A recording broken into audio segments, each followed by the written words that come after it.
Hello guys, good morning. This is Vic Cervantes of Cabuyao, Laguna. Ngayon po ipapakita ko paano mag-get help dito sa loob po ng office ko sa MMM, no. Get help, so nakapag-login na po ako. Ang ma-browse ko dito, ang available for withdrawal ko, medyo mabagal lang ang internet. So ito po. Yung available for withdrawal ay 4,782 pesos. Ito yung pwede kong withdraw. So ngayon, para makapag-get help po ako, halimbawa click yung get help.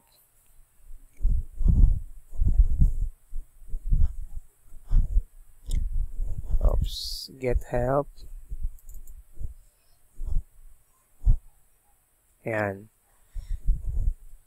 Select bank account. So, check po natin to. Click the next. Ayan. Select existing bank account or account. Ngayon, kung may mga bank accounts po kayo dito, since ang gamit ko po kasi is Bitcoin, ito po siya. Ito yung gamit ko lang na wallet. Diyan ipapadala yung aking get help. So, next.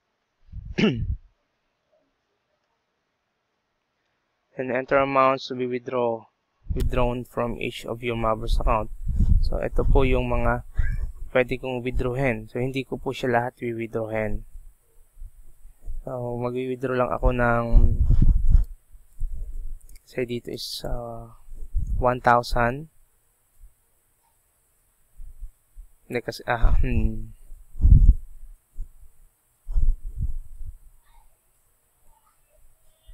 withdraw ko is 1,000. Ayan. Then, next.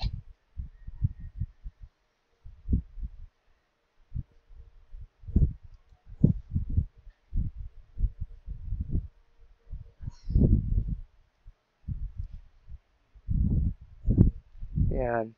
Confirm contents of your request for sale of Mavros. So, ito po, i-click yung next.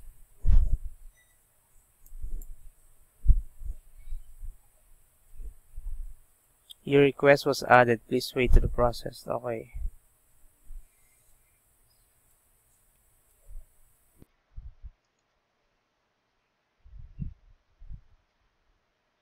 Ayan, nakalagay na po dito.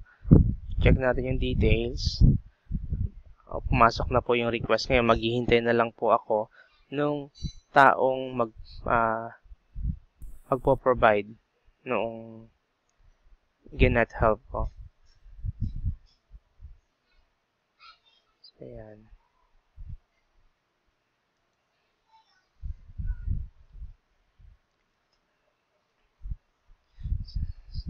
So, ito lang po yung first part noong get help.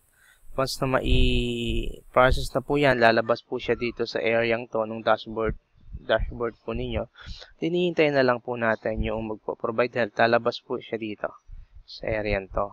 So, yun, maliit lang po yung aking get help para maipakita po sa inyo yung process paano mag-get help. So, para po sa iba pong videos, may mga videos pa po akong gagawin para sa step-by-step tutorial para po dito sa process sa loob ng office. Thank you very much po and see you next time.